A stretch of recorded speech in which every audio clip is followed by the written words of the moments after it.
យោធាថៃបានចេញបញ្ជាឲ្យអាជ្ញាធរគ្រប់គ្រងដែនសមុទ្ររឹតបន្តឹងចរាចរណ៍ឈូងសមុទ្រថៃដើម្បីបិទគប់ការដឹកជញ្ជូនទំនិញយុទ្ធសាស្ត្រចូលកម្ពុជាជាពិសេសប្រេងឥន្ធនៈនិងសម្ភារៈយោធានេះបើយោងទៅតាមការចុះផ្សាយរបស់កាសែត Thai Inquirer ដោយផ្អែកទៅលើឯកសារយោធាផ្ទៃក្នុងចុះថ្ងៃទី14ខែធ្នូឆ្នាំ2025សេចក្តីណែនាំរបស់យោធាថៃនេះត្រូវបានចេញដោយទីបញ្ជាការកងទ័ពជើងគោកនិងមជ្ឈមណ្ឌលបញ្ជាការយោធាបទបញ្ជានេះអនុញ្ញាតឲ្យអាជ្ញាធរថៃចាត់វិធានការប្រឆាំងទៅនឹងនាវាចុះបញ្ជីនៅថៃនិងនាវាចុះបញ្ជីនៅបរទេសដែលសង្ស័យថាដឹកជញ្ជូនប្រេងឥន្ធនៈឬក៏សម្ភារៈពាក់ព័ន្ធទៅនឹងយោធាមកកាន់កម្ពុជាតាមច្រកសមុទ្រថៃ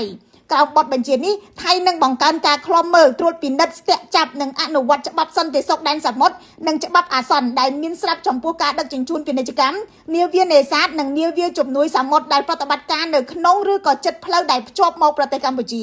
លោកផនរឹមអ្នកនាំពាក្យក្រសួងសាធារណការនិងដឹកជញ្ជូនកម្ពុជាបានប្រាប់ News Today ថាកម្ពុជាមិនទាន់ត្រូវបានជូនដំណឹងជាផ្លូវការអំពីចំណាត់ការរបស់ថៃនេះនៅឡើយទេក៏ប៉ុន្តែកម្ពុជាកំពុងតែតាមដានស្ថានភាពនេះដោយយកចិត្តទុកដាក់លោកបញ្ជាក់ថានៅពេលដែលមានការបញ្ជាក់ជាផ្លូវការកម្ពុជានឹងចាត់វិធានការស្របទៅតាមយន្តការអន្តរជាតិគួរបញ្ជាក់ថាឈូងសមុទ្រថៃគឺជាច្រករបៀងផ្លូវសមុទ្រដ៏សំខាន់សម្រាប់ពាណិជ្ជកម្មនៅក្នុងតំបន់ដែលភ្ជាប់ប្រទេសថៃកម្ពុជាវៀតណាមនិងម៉ាឡេស៊ីលោកកិនភីអ្នកវិភាគកិច្ចការអន្តរជាតិមើលឃើញថាថៃកំពុងតែប្រើយុទ្ធសាស្ត្របិទគប់ដង្ហើមរបស់កម្ពុជាដើម្បីបំពេញមហិច្ឆតាធ្វើសង្គ្រាមពេញលេញជាមួយកម្ពុជាដោយពង្រីកស្ទើរតែពេញបណ្ដោយព្រំដែនកម្ពុជាថៃដែលមានប្រវែងជាង800គីឡូម៉ែត្រទោះយ៉ាងណាលោកជាចន្ទរាប្រធានសមាគមពាណិជ្ជករដឹកជញ្ជូននិងខ្សែច្រវាក់ផ្គត់ផ្គង់នៅកម្ពុជាបានឲ្យដឹងថាការដឹកជញ្ជូនតាមឈូងសមុទ្រថៃមិនមែនជាជម្រើសតែមួយគត់របស់កម្ពុជាទេបច្ចុប្បន្នទំនិញចេញចូលកម្ពុជាមានតាមសមុទ្រវៀតណាមដោយឆ្លងកាត់កំពង់ផែខាត់ឡៃខ្ញុំរស់សុធា